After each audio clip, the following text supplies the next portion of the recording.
Friday po sa ating lahat. Ako si Benison Estareja. Patuloy pong humihina ang habagat or southwest monsoon na tanging dito lamang po sa may extreme northern Luzon ito umiihip. Habang ang natitirang bahagi ng bansa, umiiral naman ng mainit at maalinsangan na panahon, fair weather conditions pero sasamahan pa rin yan ng mga pulupulong mga pag-ulan or pagkidlat at pagkulog.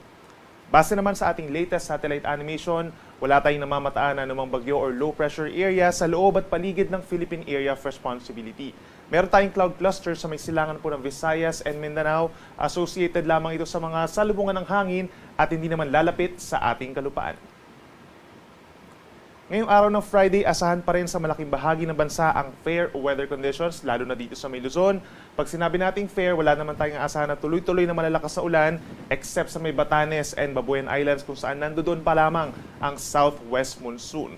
For the rest of Luzon, asahan pa rin ang minsang maaraw na umaga hanggang sa tanghali. And then sa dakong hapon hanggang sa gabi, may mga chance ng mga pagulan. Localized thunderstorms yan, yung mga saglit na pagulan dito sa natitirang bahagi ng Northern Luzon, rest of Cagayan Valley, Cordillera Region, Ilocos Region. Dito rin sa ilang parte po ng Central Luzon, kabilang na ang Tarlac, Aurora, and Nueva Ecija. Meron lamang mga saglit na mga pagulan ng mga 2 to 3 hours na tinatagal. At may mga lugar sa may Southern Luzon, kabilang ng Metro Manila, na hindi ulanin or mababa ang tsansa ng ulan. At dahil fair weather ngayong araw, asahan ng matataas na temperatura in many areas, lalo na sa mga kapatagan dito sa Luzon.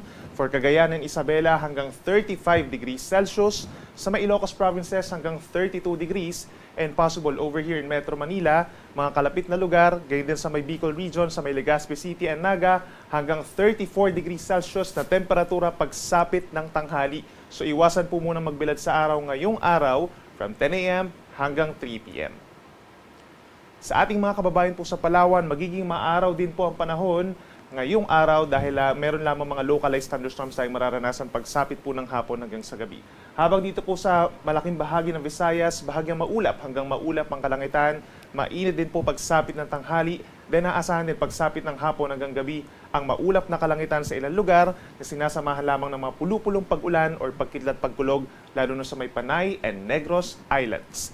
Temperature natin sa may Palawan, 26 hanggang 32 degrees Celsius, habang mas mainit pa sa Metro Cebu, Iloilo, at sa ilang parte pa ng Eastern Visayas hanggang 33 degrees Celsius pagsapit ng tanghali.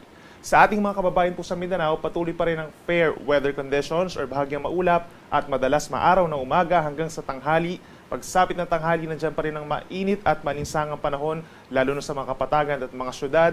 Then pagsapit po ng hapon hanggang sa gabi, partly cloudy to cloudy skies. Meron din mga thunderstorms na saglit lamang mga 2 to 3 hours sa may parting Northern Mindanao and mainland Bangsamoro, itong Maguindanao provinces, plus Lanao del Sur. At may mga lugar pa rin dito sa may eastern and southern portions of Mindanao na mababa ang tsansa ng pag-ulan.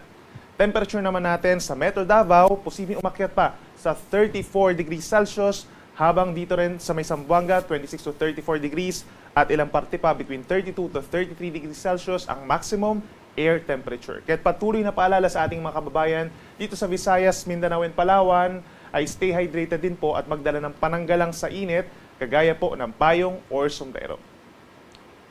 Para naman po dito sa weekend, asahan pa rin natin ang fair weather conditions, bahagyang maulap at madalas maaraw sa malaking bahagi ng bansa. Maaaring magkaroon tayo ng monsoon break na tinatawag or wala tayong aasahang habagat over the next 2 days. Asahan din ang mainit at malinsangan na panahon, kaya patuloy na paalala sa ating mga kababayan. Bagamat wala naman tayong inaasahan na mga inclement weather na tinatawag o yung malalakas at tuloy-tuloy ng mga pag-ulan, at pwede naman po yung mga outdoor activities natin, yung mga land and sea travel, wala naman tayong magiging aberya. Nandyan pa rin po yung banta ng mainit na panahon, kaya iwasan pa rin ang pagbibilad sa araw from 10 a.m. hanggang 3 p.m. at possible pa rin naman yung mga saglit na mga pag-ulan or pagkidlat pagkulog. Sa mga nagtatanong kung kailan naman magbabalik yung malakas po na southwest monsoon, wala pa rin tayo inaasahan by early next week. Kung sakasakali kasi by Monday and Tuesday, doon pa lamang po sa may extreme northern zone magkakaroon pa rin ng southwest monsoon at ito pa rin na magdadala ng pag-ulan Monday and Tuesday sa may areas po ng Batanes, Cagayan, Apayao, and Ilocos provinces. Habang ang natitirang bahagi ng ating bansa pagsapit ng Monday and Tuesday, magpapatuloy ang bahagyang maulap at minsang maulap na kalangitan na sinasamahan lamang din po ng mga pag-ulan or pagkidlat pagkulog lalo na sa dakong hapon at sa gabi.